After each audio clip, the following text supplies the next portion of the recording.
പിതാവിന്റെയും പുത്രന്റെയും പരിശുദ്ധാത്മാവിന്റെയും നാമത്തിൽ ആമേൻ. കർത്താവേ, നിന്റെ ഉന്നതമായ നാമത്തിന് സ്തോത്രം ചെയ്യുന്നു. കർത്താവേ, നിന്റെ വിശുദ്ധ പൗരോഹിത്യത്തെ മഹത്വപ്പെടുത്തണമേ. കർത്താവേ, സഭയിലുള്ള സാന്നിധ്യം പ്രകടമാക്കണമേ. 40 വർഷം ഞാൻ അർപ്പിച്ച കൃപാനയുടെ യുഗതിയാണ്. കൃപാസ്ഥാനത്താറെ ജീവനോടെ പ്രത്യക്ഷപ്പെട്ട പരിശുദ്ധ അമ്മയുടെയും മാധ്യസ്ഥത്തിൽ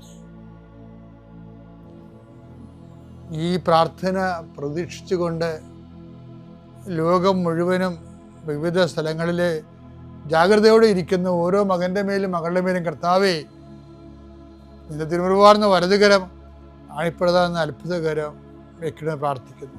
കർത്താവെ, മനസ്സ് വേദനിക്കുന്ന എല്ലാ വിഷയങ്ങളും, അവരുടെ മനസ്സ് വേദനിപ്പിക്കുന്ന എല്ലാ വ്യക്തികളും ഇപ്പോഴും ഈശോയുടെ നാമത്തിൽ നിർവീര്യമാകട്ടെ.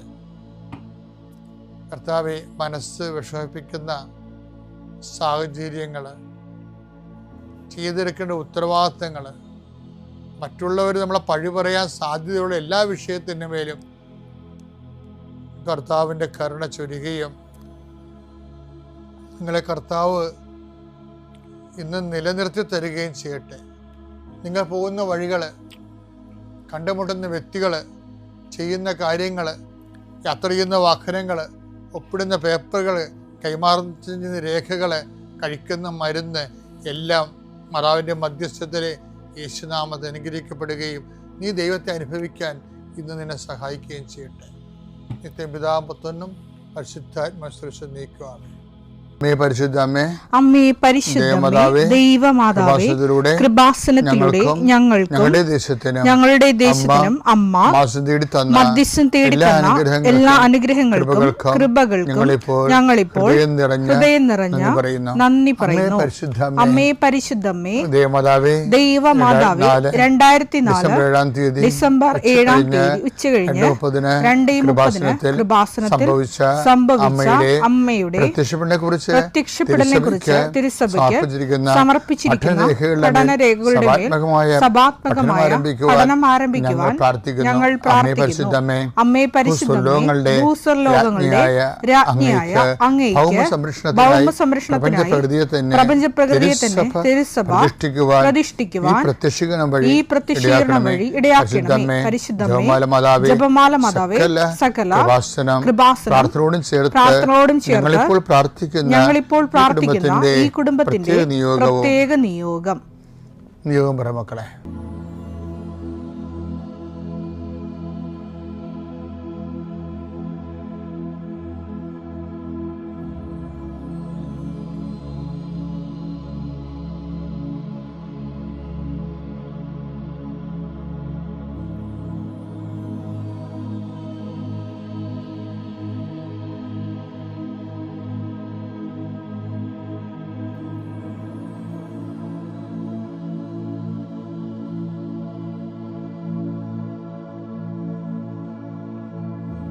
അമ്മയുടെ പ്രത്യക്ഷീകരണത്തിന്റെ ഈ അനുഗ്രഹവേളയിൽ ഞങ്ങൾക്ക് സാധിച്ചു തരുവാൻ കനിയണമേ. ആമേൻ. എൻ്റെ പ്രിയപ്പെട്ടവരെ, ഞാൻ കഴിഞ്ഞ ദിവസം പറഞ്ഞില്ലേ, ഞാൻ സിംഗപ്പൂര് ധ്യാനിപ്പിക്കാൻ പോയെന്നാ. അപ്പോൾ ധ്യാനത്തിന് 3-ാം ദിവസം ആരാധന നടന്ന സമയത്ത് കർത്താവ് എന്നോട് പറഞ്ഞു, എമ്മാവുസിൽ എല്ലാവരും കുർബാന സ്വീകരിച്ചേ. എവരിബഡി ലാസ്റ്റ് നിമിഷം എല്ലാവരും കുർബാന സ്വീകരിച്ച് കഴിഞ്ഞപ്പോൾ ഞാൻ കുർബാന സ്വീകരിച്ചതിൻ്റെ ഒരു അന്തരീക്ഷത്തിലും ആ അഭിഷേകത്തിലും കർത്താവ് എന്നോട് ഒരു പ്രാർത്ഥന തന്നു എനിക്ക്. അത് എമ്മാവുസ് ശിഷ്യന്മാരെ അനുബന്ധിച്ച് നടന്ന വലിയ ആധ്യാത്മിക അനുഭവമാണ്. അത് ലൂക്ക 24:29. അവർ അവനെ നിർബന്ധിച്ചുകൊണ്ട് പറഞ്ഞു, ഞങ്ങളോട് കൂടെ താമസിക്കുക, നേരം വൈകുന്നു, പകൽ അസ്തമിക്കാറായി. അവൻ അവരോടുകൂടെ താമസിക്കുവാൻ കയറി. ഇത് ആ സമയത്ത് പറഞ്ഞപ്പോഴേ ഈശോ പറഞ്ഞത്, നേരം വൈകുന്ന കുറേ മനുഷ്യരുണ്ട് ഇവിടെ. PR കിട്ടാനേ 30 വർഷമൊക്കെ PR കിട്ടാത്തവരുണ്ട്, പെർമനന്റ് റെസിഡൻസ്.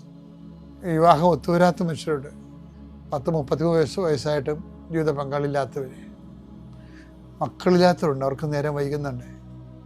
8 കൊല്ലം 9 കൊല്ലമായിട്ട് മക്കളില്ല അവർക്ക്. 10 കൊല്ലമായിട്ട് ജോലി കിട്ടാത്തവർ ഞാൻ അവിടെ കണ്ടു. നേരം വൈകുന്നു. അപ്പം ഇങ്ങനെ ജീവിതത്തിൻ്റെ നിർണായകമായ ഘട്ടങ്ങൾക്ക് നേരം വൈകുമ്പോൾ നമുക്ക് പ്രാർത്ഥിക്കാൻ പറ്റിയ ഏറ്റവും വലിയ പ്രാർത്ഥനയാണത്. ലൂക്കാ 29:24-29. അവർ അവനെ നിർബന്ധിച്ചു. പണ്ട് കർത്താവാണ് നമ്മളെ നിർബന്ധിച്ചത്. ഓർക്കുന്നുണ്ടോ? ഈശോ അപ്പോസ്തലന്മാരെ നിർബന്ധിക്കുന്നൊരു ഭാഗമുണ്ട്. ഞാനീ പന്തിയിൽ നേരത്തെ പറഞ്ഞിട്ടുള്ളതാണ്.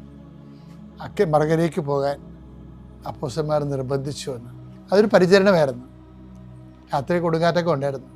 അപ്പോൾ കർത്താവ് കടലമീതേക്ക് ചെന്ന് അതാണ് അവർ ചോദിക്കുന്നത്, ഇവൻ ആരാണെന്നൊക്കെ ചോദിക്കണില്ലേ. അപ്പോൾ അതുപോലെ ചില നിർബന്ധങ്ങൾ ദൈവത്തോട് നമുക്കും ആകാവുന്നുള്ളതാണ് ആ സുവിശേഷം അവസാനിക്കുമ്പോൾ പറയുന്നത്. എന്താ പറയണത്?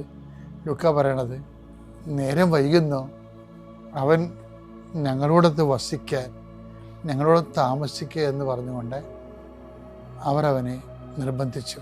അപ്പം പ്രാർത്ഥനയിൽ ചിലർ നിർബന്ധമായിട്ടൊക്കെ പ്രാർത്ഥിക്കുമ്പോഴേ എനിക്ക് ദേഷ്യം വരും. ഒരു സാക്ഷ്യം കേൾക്കും, ഞാൻ കർത്താവിനെ നിർബന്ധിച്ചു, കാലക്കെട്ടി വീഴുന്ന വിധത്തിൽ ഞാൻ കർത്താവിനെ ഇരിക്കാൻ അനുവദിച്ചില്ലെന്നൊക്കെ പറയും. അങ്ങനെയൊക്കെ പറയാൻ ആൾക്കാരുണ്ട്. അങ്ങനെയൊക്കെ പറയാം. പക്ഷേ അത്രയും നമ്മുടെ ആധ്യാത്മിക ജീവിതത്തിൽ ചുമ്മാ വായിട്ട് നോക്കി തെക്ക് വടക്ക് നടന്ന് വെച്ചും കർത്താവിനെ നിർബന്ധിക്കുന്നൊരു കാര്യമില്ല. അതാണ് എനിക്ക് ദേഷ്യം വരുന്നത്. പക്ഷേ ദൈവത്തിന് വേണ്ടി ജീവിച്ചതിന് ശേഷം സത്യസന്ധമായൊരു കാര്യത്തിന് വേണ്ടി നമുക്ക് ദൈവത്തെ നിർബന്ധിക്കാൻ തെറ്റില്ല. അതാണ് ഇവരും ചെയ്തത്, അമാവാസ്യ ശിഷ്യന്മാർ. പക്ഷേ എൻ്റെ വിഷയം അതല്ല. കർത്താവ് എന്ന് സിംഗപ്പൂർ വെച്ച് പറഞ്ഞത്, എന്തെങ്കിലും കാര്യത്തിന് താമസിച്ചു പോയാൽ, ജീവിതം, വീട്, ജോലി, വിവാഹം, ഇനി മാനസാന്തര എന്തെങ്കിലും കാര്യത്തിന് താമസിച്ചു പോയാൽ, ഉടമ്പടി എടുത്തിട്ടും നമ്മൾ ശരിയാകുന്നില്ല, വൈകുന്നു, ദൈവാനുഭവത്തിന് വൈകുന്നു എന്ന് തോന്നിയാൽ പിന്നെ ഒറ്റ പ്രാർത്ഥനയേ ഉള്ളൂ. എന്താണ്? നാഥ, ഞങ്ങളോടൊത്ത് താമസിക്കുക, നിൻ്റെ അനുഗ്രഹങ്ങളല്ല വേണ്ട, ഞങ്ങൾക്ക് നിന്നെയാണ് വേണ്ടതെന്ന്. അപ്പോൾ ഉടമ്പടി പക്കായിട്ട് പാലിച്ചു കഴിയുമ്പോൾ നമുക്ക് ദൈവത്തിൻ്റെ അനുഗ്രഹത്തിന് പകരം ദൈവത്തെ തന്നെ കിട്ടും. പിന്നെ ഞാൻ ഇന്നലെ പറഞ്ഞ പോലെ അത് ഈശോ തന്നെ നമ്മൾ നിന്നുകൊണ്ട് അവൻ്റെ പ്രവൃത്തികൾ ചെയ്യും, വലിയ കാര്യങ്ങൾ ചെയ്യും. വൈകുമ്പോൾ പ്രാർത്ഥിക്കേണ്ടത് അനുഗ്രഹിക്കണമെന്നല്ല, മറിച്ച് ഞങ്ങളുടെ കൂടെ താമസിക്കണമെന്നാണ് വിശ്വാസ പ്രമാണം. സർവശക്തനായ പിതാവും ആകാശത്തിൻ്റെയും ഭൂമിയുടെയും സൃഷ്ടാവുമായ ദൈവത്തിൽ ഞാൻ വിശ്വസിക്കുന്നു. അവിടുത്തെ ഏകപുത്രനും ഞങ്ങളുടെ കർത്താവുമായ ഈശോ മിശിഹായിലും ഞാൻ വിശ്വസിക്കുന്നു. ഈ പുത്രൻ പരിശുദ്ധാത്മാവിനാൽ ഗർഭസ്ഥനായി കന്യകാമറിയത്തിൽ നിന്ന് പിറന്ന് പൊന്തിയോസ് പീലാത്തോസിന്റെ കാലത്ത് പീഡകൾ സഹിച്ച് കുരിശിൽ തറയ്ക്കപ്പെട്ട് മരിച്ച് അടക്കപ്പെട്ട് പാതാളങ്ങളിൽ ഇറങ്ങി മരിച്ചവരുടെ ഇടയിൽ നിന്ന് 3-ാം നാൾ ഉയർത്ത് സ്വർഗത്തിലേക്ക് എഴുന്നള്ളി സർവശക്തിയുള്ള പിതാവായ ദൈവത്തിന്റെ വലതുഭാഗത്തിരിക്കുന്നു. അവിടെ നിന്ന് ജീവിക്കുന്നവരെയും മരിച്ചവരെയും വിധിക്കുവാൻ വരുമെന്നും ഞാൻ വിശ്വസിക്കുന്നു. പരിശുദ്ധാത്മാവിലും ഞാൻ വിശ്വസിക്കുന്നു. വിശുദ്ധ കത്തോലിക്കാ സഭയിലും പുണ്യവാന്മാരുടെ ഐക്യത്തിലും പാപങ്ങളുടെ മോചനത്തിലും ശരീരത്തിന്റെ ഉയർപ്പിലും നിത്യമായ ജീവിതത്തിലും ഞാൻ വിശ്വസിക്കുന്നു. ആമേൻ. സുഖസ്ഥനായ ഞങ്ങളുടെ പിതാവേ, അങ്ങയുടെ നാമം പൂജിതമാകണമേ. അങ്ങയുടെ രാജ്യം വരണമേ. അങ്ങയുടെ തിരുമനസ് സ്വർഗത്തിലെ പോലെ ഭൂമിയിലും ആകണമേ. അന്നു വേണ്ടുന്ന ആഹാരം ഇന്ന് ഞങ്ങൾക്ക് തരണമേ. ഞങ്ങളോട് തെറ്റ് ചെയ്യുന്നവരോട് ഞങ്ങൾ ക്ഷമിക്കുന്നത് പോലെ ഞങ്ങളുടെ തെറ്റുകൾ ഞങ്ങളോടും ക്ഷമിക്കണമേ. ഞങ്ങളെ പ്രലോഭനത്തിൽ ഉൾപ്പെടുത്തരുതേ, തിന്മയിൽ ഞങ്ങൾ രക്ഷിക്കണമേ. ആമേൻ. നന്മ നിറഞ്ഞ മറിയമേ, സ്വസ്തി. കർത്താവ് അങ്ങയുടെ കൂടെ സ്ത്രീകളിൽ അങ്ങ് അനുഗ്രഹിക്കപ്പെട്ടവളാകുന്നു. അങ്ങയുടെ ഉദരത്തിൻ ഫലമായി ഈശോ അനുഗ്രഹിക്കപ്പെട്ടവനാകുന്നു. പരിശുദ്ധ മറിയമേ, തമ്പുരാന്റെ അമ്മേ, പാപികളായ ഞങ്ങൾക്ക് വേണ്ടി ഇപ്പോഴും ഞങ്ങളുടെ മരണസമയത്തും തമ്പുരാനോട് അപേക്ഷിക്കണമേ. ആമേൻ. പരിശുദ്ധ പരമദിവ്യകാരുണ്യത്തിന് നേരവും ആരാധനയും സ്തുതിയും പുകഴ്ചയും ഉണ്ടായിരിക്കട്ടെ. ഇതാണ് എൻ്റെ മക്കളെ ഒരു ഉടമ്പടി ഫോർമാറ്റ് എന്ന് പറയുന്നത്. അതായത് ദൈവം ആ ഒരു ഫയൽ എടുത്തു കഴിയുമ്പോൾ, നമ്മൾ അച്ഛൻ മുമ്പ് പറഞ്ഞത് എന്താണ്, നിങ്ങൾ ഉടമ്പടി ജീവിതത്തിന് ശേഷം, ഉടമ്പടി കാലഘട്ടത്തിന് ശേഷം നിങ്ങൾ എങ്ങനെ ജീവിക്കും എന്നുള്ളതിന് സത്യവാങ്മൂലം, ഒരു മൗന സത്യവാങ്മൂലം ദൈവത്തിന് കൊടുക്കണം. എന്നാൽ കുറച്ച് കാര്യം കുറച്ച് എളുപ്പമാവും ഈ സംഭവം. നമ്മുടെ മുഴുവൻ പ്രശ്നം, പല പ്രാർത്ഥനകളും ഉടമ്പടി പ്രാർത്ഥന താമസിക്കാൻ, ഉത്തരം താമസിക്കാൻ കാരണം ഉടമ്പടി കാലത്തിന് ശേഷമുള്ള അസസ്മെൻറ്റ് വളരെ പൂറായത് കൊണ്ടാണ്. നിങ്ങൾ പഴയ ബോറന്മാരായിട്ടും ദൈവത്തിന് നിരക്കാത്ത ആൾക്കാരായിട്ട് ജീവിക്കാനായിട്ട് ദൈവത്തിന് അറിയാം. ഉടമ്പടി കാലത്തിന് ശേഷം നിങ്ങൾ ഇതിനേക്കാൾ മോശമായ ജീവിതം 10 പൈസ കൈ വന്നു കഴിയുമ്പോൾ പിന്നെ നിങ്ങൾക്ക് നിങ്ങളുടെ ആഡംബരം കാണിച്ചു, ആളുകളിയായി, അഹങ്കാരമായി, ദൈവത്തിനെ മറന്ന് ജീവിക്കണ ദൈവത്തിന് നേരത്തെ ദൈവത്തിൻ്റെ റിസൾട്ട് ഉള്ളതാണ്. നമ്മളുടെ മുമ്പിലുള്ളൊരു ഓപ്ഷൻ എന്ന് പറയുന്നത് ദൈവത്തിൻ്റെ നമ്മുടെ ഭാവിയെക്കുറിച്ചുള്ള ഫയല് തലവിധി തിരുത്തുക എന്നുള്ളതാണ് നമ്മുടെ challenge. What is the challenge of the spiritual life? നിങ്ങളുടെ മുമ്പിലുള്ള ഒരു വെല്ലുവിളി എന്താണ്?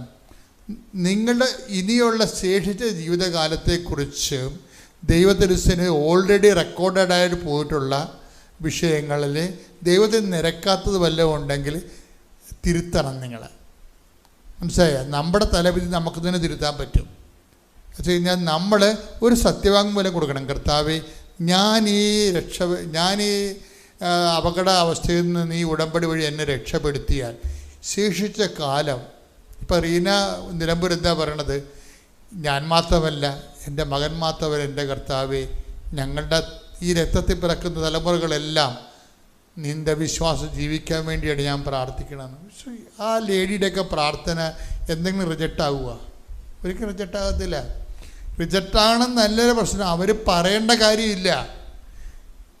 അവർ പറയേണ്ട കാര്യമില്ലെന്ന് പറഞ്ഞു കഴിഞ്ഞാൽ അവൻ്റെ മകനും ഇത് കഴിഞ്ഞിട്ട് ഞാൻ പറഞ്ഞില്ലേ, അവരുടെ മകന് കുറേ പ്രശ്നം, ഹോസ്പിറ്റലിൽ ഭക്ഷണമൊക്കെ കഴിച്ച് വയറൊക്കെ പോയി, അവൻ്റെ പനി ഛർദിലും പിടിച്ച് അജീർണമൊക്കെ ആയി, അവരെ ക്ലാസ്സിൽ പങ്കെടുക്കാൻ പറ്റില്ല, അവൻ്റെ പരീക്ഷ കുലച്ചു പോയെന്ന് പറയുമ്പോൾ തന്നെ അവൻ പറയും, ഞാൻ എപ്പോഴും പിന്നെയും പഠിച്ചുകൊണ്ടിരിക്കും, ഞാൻ പട്ടിണിയാണെങ്കിലും ഞാൻ പറ്റുന്ന പോലെയൊക്കെ പോകും, എനിക്ക് നിവർത്തിയില്ലാത്ത സമയത്ത് ഞാൻ കോളേജിൽ പോകാതിരുന്നുള്ളൂ. പക്ഷേ എനിക്കപ്പോൾ അറ്റൻഡൻസും പോയി, പലപ്പോഴും എനിക്ക് മെഡിക്കൽ സർട്ടിഫിക്കറ്റ് ഹാജരാക്കിയാണ് പരീക്ഷ ചെയ്തത്. ഇത് പൂർത്തിയാക്കാൻ പറ്റുമോയെന്ന് എനിക്കൊരു ഐഡിയ ഇല്ല. പിന്നെ എനിക്ക് അപ്പോഴുള്ള ഐഡിയ എന്താണ്? എൻ്റെ അമ്മ പ്രാർത്ഥിക്കുന്നുണ്ടെന്നാണ്. അതാണ് ആ മക്കൾ പോണ കണ്ടില്ല. ആകപ്പാടെ എനിക്കുള്ളൊരു ഐഡിയ എന്താണ്? എൻ്റെ അമ്മ ദൈവത്തിൻ്റെ ആളാണ്. അതുകൊണ്ട് അമ്മ പറഞ്ഞാൽ എന്തെങ്കിലും എൻ്റെ ജീവിതത്തിൽ ഒരു മേൽഗതി എനിക്കുണ്ടാകും. അതുകൊണ്ട് ഞാൻ പറ്റുന്ന പോലെ ഞാൻ പരിശ്രമിച്ച് പോവുകയാണ് ചെയ്തത്. എന്നിട്ട് എന്ത് ചെയ്യുമെന്ന് വെച്ച് കഴിഞ്ഞാൽ, പക്ഷെ ആ ചാപ്റ്റർ ക്ലോസ് ചെയ്യുമ്പോൾ ഈ മകനെ പ്രതി പ്രാർത്ഥിച്ചും ജീവിച്ചും ഇവർ ബലം പ്രാപിക്കുന്നുണ്ട് ദൈവസന്നിധിയിൽ. മകനും അതുപോലെ തന്നെ ബലം പ്രാപിക്കുന്നുണ്ട് കർത്താവിൻ്റെ കൃപയിൽ. പഠനത്തിൽ പ്രശ്നമുണ്ട്, ആരോഗ്യത്തിൽ പ്രശ്നമുണ്ടെങ്കിലും ആത്മീയതയിൽ പ്രശ്നമില്ല അവന്. കാര്യം എന്താ? അവൻ ഈ അമ്മയുടെ മകനാണ്. അതാണ് പ്രശ്നം. ഇപ്പം എന്താ പ്രശ്നം വെച്ച് കഴിഞ്ഞാൽ, അവസാനം പരീക്ഷ 4ാം കൊല്ലം പരീക്ഷ വരുമ്പോൾ എന്താ പറ്റും? 4ാം കൊല്ലം പരീക്ഷ റിസൾട്ട് എന്ത് നോക്കിയാൽ മതി. റിസൾട്ടാണ് പ്രശ്നം. ഇടയ്ക്ക് നമ്മൾ വഴിക്കെന്ത് സംഭവിച്ചോ നിങ്ങൾ ചിന്തിക്കരുത്. വഴിക്ക് ദൈവവുമായിട്ട് ജീവിക്കാൻ വേണ്ടിയുള്ള ദൈവത്തിൻ്റെ സമ്മർദ്ദങ്ങൾ മാത്രമേ നമ്മുടെ സഹനങ്ങളായിട്ട് വരുന്നുള്ളൂ. പക്ഷേ റിസൾട്ട് എന്താണ്? റിസൾട്ട് നമ്മൾ ഹൈ ഫസ്റ്റ് ക്ലാസ്സിലാണ് B.Ed പാസ്സായിരിക്കുന്നത്. Praise the Lord. ഇനി പെട്ടെന്ന് അവന് ഒരു ജോലി കിട്ടി, ഒരു ക്യാമ്പസ് റിക്രൂട്ട്മെൻറ്റിൽ അവൻ ജോലിക്ക് കയറി. അതിനുശേഷം അവൻ ടെസ്റ്റ് എടുത്ത് ജോലിക്ക് കയറി. എല്ലാം അതുപോലെ പെട്ടെന്ന് ജോലിക്ക് കയറി അവൻ ഗുജറാത്തിൽ എവിടെയോ പോയി. അപ്പോൾ അവനെൻ്റെ അവനോട് ഇനി അവിടുന്ന് 3 കൊല്ലം, ഇവർക്ക് ആദ്യം കയറിയതല്ലേ ഉള്ളൂ, ജോലിക്ക് കയറിയതേ ഉള്ളൂ. അപ്പോഴേ അവൻ വന്നിട്ട് പറഞ്ഞു, അമ്മ നാട് കാണണമെങ്കിൽ 3 കൊല്ലം എടുക്കുമെന്ന് പറയും. അമ്മ നാട് കാണണമെങ്കിൽ 3 കൊല്ലം എടുക്കുമെന്ന് പറയും. അപ്പോൾ അമ്മയ്ക്ക് ഭയങ്കര സങ്കടമാണ്. എന്താ കാര്യം? മകൻ്റെ ശരീരം ക്ഷീണിച്ചിരിക്കുന്നത് കൊണ്ടല്ല, അവന് നല്ല ഭക്ഷണം കിട്ടാത്തത് കൊണ്ടല്ല, എന്താണ്? അവന് കുർബാന കിട്ടാത്തത് കൊണ്ട്. അതാണ് പ്രശ്നം. ഇവിടെ ഇടിയാ ഒരു സ്റ്റോറി പോകുന്ന പോക്ക് നിങ്ങൾ സഞ്ചരിക്കണ വഴി നോക്കണം നിങ്ങൾ. അവനും മകന് വടക്കേ ഇന്ത്യൻ്റെ ജോലിയാണ്. അവന് പഴയ അവസ്ഥ തന്നെ, ഭക്ഷണമില്ല. പക്ഷെ അവനെ കാണുമ്പോൾ അമ്മയുടെ സങ്കടം എന്താണ്? അവന് നല്ല ഭക്ഷണം കിട്ടണില്ല എന്നുള്ള സങ്കടമല്ല. അവൻ പറഞ്ഞ് ആദ്യമായിട്ട് കയറണ ഇനി 3 കൊല്ലം കഴിഞ്ഞ് മാത്രമേ അവരുടെ കമ്പനിയുടെ നിയമം അനുസരിച്ചുകൊണ്ട് നാട്ടിലോട്ട് വരെ കിട്ടത്തുള്ളൂ. അത് അവനെ അറിയാം, അമ്മയോട് അവൻ പറഞ്ഞിട്ടുമുണ്ട്. പക്ഷെ അവൻ്റെ സങ്കടം, അവൻ്റെ പള്ളി ഞായറാഴ്ച കുർബാന പള്ളിയുമായിട്ട് വേറെ ജില്ലയിലാണ് മറ്റേ പള്ളി, ആ ജില്ലയിൽ പള്ളി പോലും ഇല്ല. അതാണ് അമ്മയുടെ വല്ലാത്ത സങ്കടം. അവൻ്റെ നിത്യതയെക്കുറിച്ച് ഇവർക്ക് ആശങ്ക ഉണ്ടാവും. പറയും, എല്ലാം കിട്ടി നിത്യത കിട്ടിയില്ലെങ്കിൽ എന്തു ചെയ്യും? ഞാൻ വന്ന് രഹസ്യമായിട്ട് അമ്മയോട് പറഞ്ഞ്, അവൻ കുർബാന സ്വീകരിച്ചിട്ട് എത്ര ദിവസമെന്ന് നമുക്കറിയാവുന്ന ചോദിച്ചു. ഇതാണ് വിഷയം. ദൈവദൃശ്യന് ജീവിക്കുന്ന ആൾക്കാരുടെ മാനസികാവസ്ഥ എന്ന് പറയുന്നത്, അവർ ഉടമ്പടി ചെയ്യുമ്പോൾ ഇത്രയേ ഉള്ളൂ, അവൻ കുർബാന സ്വീകരിച്ചിട്ട് എത്ര ദിവസമായെന്ന് അമ്മയ്ക്ക് അറിയാവുന്നു. ആരോട് ചോദിക്കണം? മാതാവിനോട് ചോദിക്കണതാണ്. മാതാവ് അപ്പം തന്നെ ഫയലെടുത്തിട്ട് ഒപ്പിട്ട് കൊടുത്ത് പിറ്റേ ആഴ്ച അവൻ കേരളത്തേക്ക് ട്രാൻസ്ഫർ. പേപ്പർ വർക്ക് പിന്നെ ഫയലിൻ്റെ പിന്നെ സ്റ്റാർട്ട് ചെയ്തു. അപ്പോൾ റിസൈൻകാർ എങ്ങനെ ചെയ്യുന്നോ അതുപോലെ തന്നെ ആദ്യം തൊട്ട് പിന്നെ സ്റ്റാർട്ട് ചെയ്യണമായിരുന്നു. കാരണം ഫയൽ ഒന്നുകൂടെ ഓപ്പൺ ആയതുകൊണ്ട്. അപ്പം 2020 റിസൈൻ ചെയ്ത ഹസ്ബൻഡിന് 2023 ആയപ്പോഴത്തേക്കും ഹസ്ബൻഡിൻ്റെ സെറ്റിൽമെൻറ്റ് മണി കിട്ടാനുള്ളതിൻ്റെ എല്ലാം ലീവ് സാലറി ആദ്യം കിട്ടി. അതിന് മാതാവിന് ഒത്തിരി നന്ദി പറയുന്നു. ഒരു തടസ്സങ്ങളെല്ലാം മാറ്റി മാതാവ് ആ പേപ്പർ വർക്ക് പെട്ടെന്ന് കംപ്ലീറ്റ് ആക്കാനും ഫയൽ പിന്നെയും ക്ലോസ് ചെയ്യാനുള്ള കൃപയും അനുഗ്രഹം തന്നു. അതിന് തിരുക്കുമാരൻ മാതാവിന് ഒത്തിരി നന്ദി പറയുകയാണ്. അടുത്ത അനുഭവം എന്ന് പറഞ്ഞിട്ടുണ്ടെങ്കിൽ, ശരിക്കും കാശ് രൂപം ഞങ്ങൾ എവിടെ പോയാലും കാശ് രൂപമായിട്ടേ ഞങ്ങൾ പോകത്തുണ്ടായിരുന്നുള്ളൂ. അപ്പോൾ ഞങ്ങൾ 2022 ഞങ്ങൾ എല്ലാ വർഷവും ഞങ്ങൾ വേളാങ്കണ്ണി പോകുന്ന ഒരു പതിവുണ്ട്. അപ്പോൾ വേളാങ്കണ്ണി ഞങ്ങൾ 2022 പോയപ്പോൾ ആ സമയത്ത് ഞാനാണെങ്കിൽ സെപ്റ്റംബറിലാണ് ഞങ്ങൾ വേളാങ്കണ്ണി പോകുന്നത്. ആ സമയത്ത് നല്ല മഴയുള്ളൊരു ടൈമായിരുന്നു. ഞങ്ങൾ വീട്ടിൽ നിന്ന് എല്ലാവരും ഇറങ്ങി ഞങ്ങൾ വേളാങ്കണ്ണി പോയി. അപ്പം ഇന്ന് പോയിട്ടുണ്ടെങ്കിൽ നാളെ കഴിഞ്ഞാണ് നമ്മൾ തിരിച്ച് വീട്ടിലെത്തത്തുള്ളൂ. അപ്പം ഞങ്ങൾ ഒരു കുമിളി തിരിച്ചു വരുന്ന സമയമായപ്പോഴത്തേക്ക് എൻ്റെ പപ്പ വിളിച്ച് പറഞ്ഞു, നിങ്ങൾ വരണ്ട, ഭയങ്കര മഴയാണ്, കുമിളിയിലൊക്കെ ഉരുൾ പൊട്ടുന്നുണ്ട്, നിങ്ങൾ വരണ്ട എന്ന് പറഞ്ഞു. അപ്പം ഞങ്ങൾ പിന്നെ അന്ന് രാത്രി ഓൾറെഡി ഒരു 8-9 മണി കഴിഞ്ഞായിരുന്നു ഞങ്ങൾ തിരിച്ചു വരുന്ന സമയമായപ്പോൾ. അപ്പം ഞങ്ങൾ കുറച്ച് നേരം കിടന്നുറങ്ങി, ഒരു 2-3 മണിക്കൂർ കിടന്നുറങ്ങി, വണ്ടി കിടന്നുറങ്ങിയിട്ട് ഞങ്ങൾ പിന്നെ തിരിച്ചു പോന്നു. ഞങ്ങളിപ്പോൾ നോക്കിയപ്പോൾ നമ്മൾ അങ്ങോട്ട് പോയപ്പോഴും ഒരു മഴയൊന്നുമില്ല, തിരിച്ച് വന്നപ്പോഴും മഴയൊന്നുമില്ല. പക്ഷേ തിരിച്ച് വീട്ടിൽ വന്ന് കാലുകുത്തി ഒരു 5 മിനിറ്റ് കഴിഞ്ഞപ്പോഴത്തേക്കും ഭയങ്കര ഇടിവെട്ടി മഴയും ഭയങ്കര കാറ്റും അതുപോലെ മഴയായിരുന്നു. അത് കഴിഞ്ഞപ്പോഴത്തേക്കുമാണ് ഞങ്ങൾ അറിയാൻ സാധിച്ചത്. ഞങ്ങളുടെ അയൽവക്കംകാർ പറഞ്ഞു, നിങ്ങൾ എന്ന് വീട്ടിൽ നിന്ന് ഇറങ്ങിയോ, നിങ്ങൾ ആ പോയ ഉടനെ ഒരു 5 മിനിറ്റ് കഴിഞ്ഞപ്പോഴത്തേക്ക് ഇവിടെ ഭയങ്കര ഇടിവെട്ടി മഴയായിരുന്നു, മഴ നിൽക്കുന്നേ ഇല്ല. ഇന്നാണ് ആ മഴയൊന്നും ഇച്ചിരി തോർന്നായിട്ട് കണ്ടത്. നിങ്ങളപ്പോൾ എല്ലാവരും പേടിച്ചു പോയിരുന്നു, നിങ്ങൾ പോകുകയും ചെയ്തു, നിങ്ങൾക്ക് വല്ല അപകടം പറ്റിയോ എന്നുള്ളൊരു പേടിയായിരുന്നു. അപ്പം ഞാൻ പറഞ്ഞു, ഞങ്ങൾ മാതാവിൻ്റെ അടുത്തേക്കല്ലേ പോയത്, ഞങ്ങൾക്ക് മാതാവ് ഞങ്ങൾക്ക് ഒരു ആപത്തും വരാതെ ഞങ്ങളെ കാത്തുള്ളൂ. ഞങ്ങൾ പോകുന്ന വഴിക്ക് ഒരു മഴ പോയിട്ട് ഒരു ഇടിമിന്നൽ പോലും ഞങ്ങൾക്ക് ആ സമയത്ത് അനുഭവപ്പെട്ടില്ല, ഒരു കുഴപ്പമില്ലായിരുന്നു. ഞങ്ങളിവിടെ തിരിച്ച് വീട്ടിൽ എപ്പോൾ കാല് കുത്തിയതിന് ശേഷമാണ് മഴ പെയ്തത്. അപ്പം ഞങ്ങൾ പൂർണ്ണമായി വിശ്വസിക്കുകയാണ്, ഞങ്ങളെ അമ്മ ഉള്ളം കയ്യിലാണ് ഞങ്ങളെ കൊണ്ടു നടക്കുന്നത്. അത് ഞാൻ പൂർണ്ണമായി വിശ്വസിക്കും. ഞാൻ എവിടെ പോയാലും കാശ് രൂപം എടുത്തുകൊണ്ടാണ് പോകുന്നത്. അതുപോലെ തന്നെ ഞങ്ങൾ വേറെ സ്ഥലത്ത് ഞങ്ങൾ ഇതുപോലെ ട്രാവൽ ചെയ്തപ്പോഴും ഞങ്ങൾക്ക് ഇതുപോലെ തന്നെ ഒരു അനുഭവം ഉണ്ടായി. അവിടെ ഞങ്ങൾക്ക് ദേവമാതാവ് ഞങ്ങൾക്ക് അനുകൂലമായ ഒരു കാലാവസ്ഥ ഞങ്ങൾക്ക് തന്നുകൊണ്ടിരിക്കുകയാണ്. അതുപോലെ തന്നെ വേറൊരു സാക്ഷി എന്ന് പറഞ്ഞിട്ടുണ്ടെങ്കിൽ, ഞാൻ 4 തവണ ഞാൻ OET എക്സാം അറ്റൻഡ് ചെയ്തിരുന്നു. പക്ഷെ 4 പ്രാവശ്യം എഴുതിയിട്ടും എനിക്കാണെങ്കിൽ സ്പീക്കിങ്ങിന് എനിക്ക് പാസ്സാവുന്നില്ല.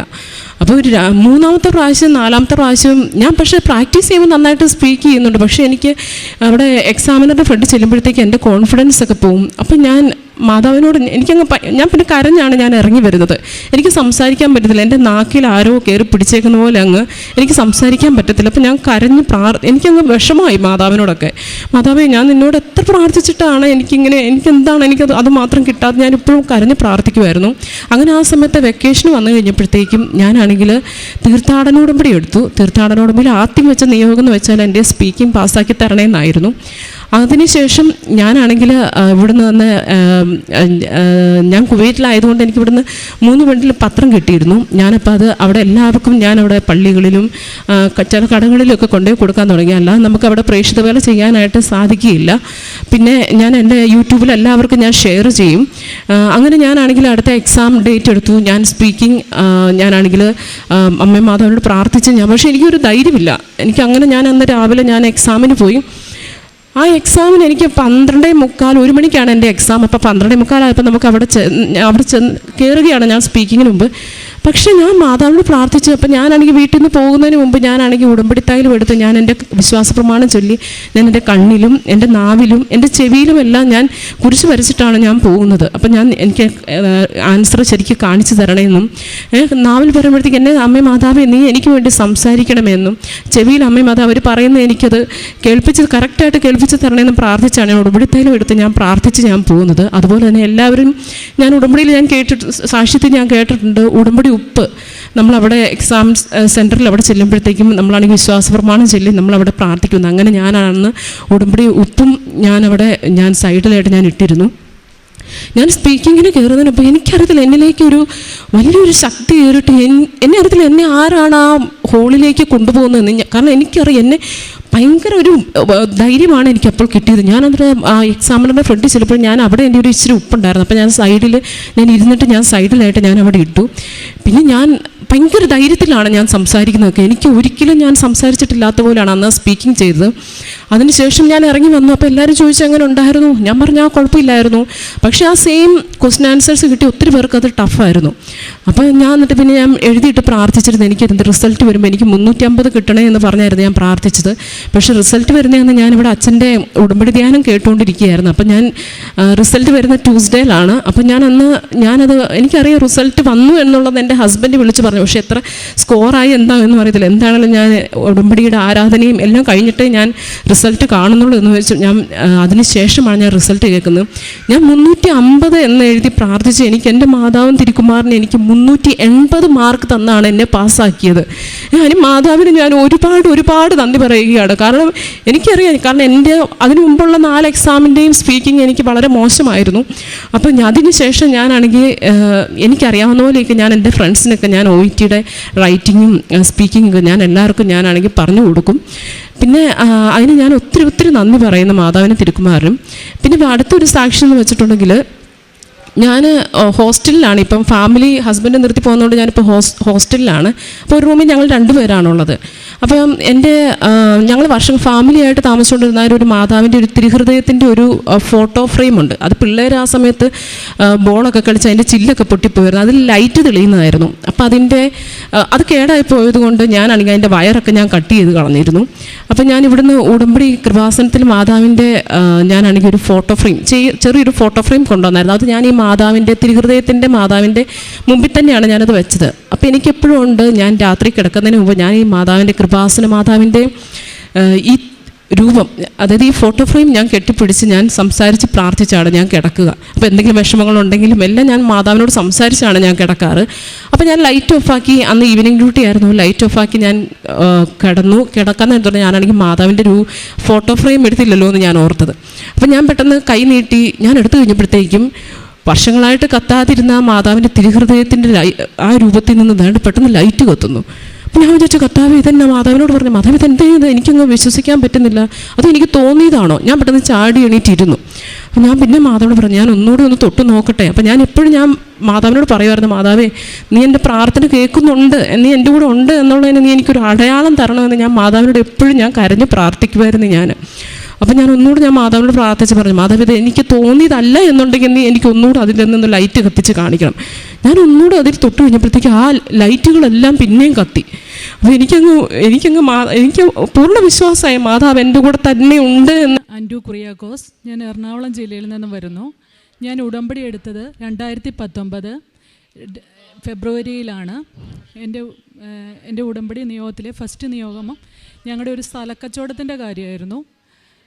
2005 ഞങ്ങളൊരു സ്ഥലം ഒരു ക്രഷറിന് വേണ്ടിയിട്ട് ഞങ്ങളൊരു സ്ഥലത്തിന് 3 കോടി രൂപ കൊടുത്തിരുന്നു.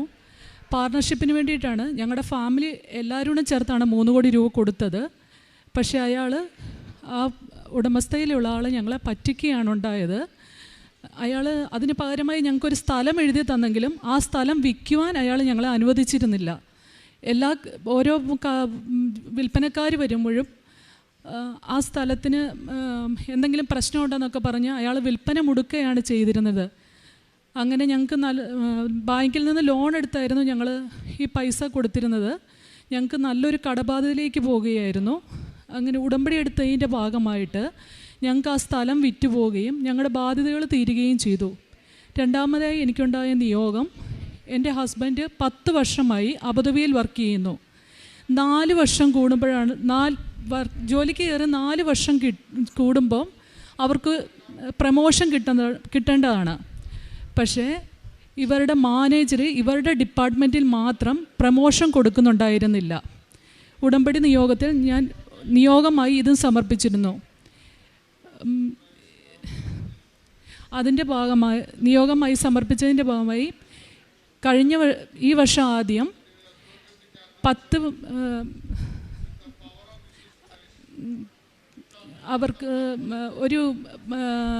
അവർക്ക് പ്രമോഷൻ കൊടുത്തിരുന്നത് അവരുടെ എംപ്ലോയി നമ്പർ വെച്ചായിരുന്നു. അതായത് ആദ്യം ജോലിക്ക് കയറിയത് വെച്ച് ആ ഒരു നമ്പർ വെച്ചായിരുന്നു അവർക്ക് പ്രമോഷൻ കൊടുത്തിരുന്നത്. പക്ഷേ കൊടുക്കാതിരുന്ന മാനേജർ മാറി പുതിയ മാനേജർ വരികയും ആ മാനേജർ വന്ന് പുതിയൊരു നിയമം കൊണ്ടുവന്നു. ഇൻ്റർവ്യൂ നടത്തി പ്രമോഷൻ കൊടുക്കുക. അങ്ങനെ എൻ്റെ ഹസ്ബൻഡ് 10 പേര് കഴിഞ്ഞ് 11ാമത്തെ ആളായിരുന്നു എൻ്റെ ഹസ്ബൻഡ്. 11 പേർക്ക് അവർ ഇൻ്റർവ്യൂ നടത്തുകയും എൻ്റെ ഹസ്ബൻഡ് ഫസ്റ്റാകുകയും ഹസ്ബൻഡിന് പ്രമോഷൻ കിട്ടുകയും ചെയ്തു.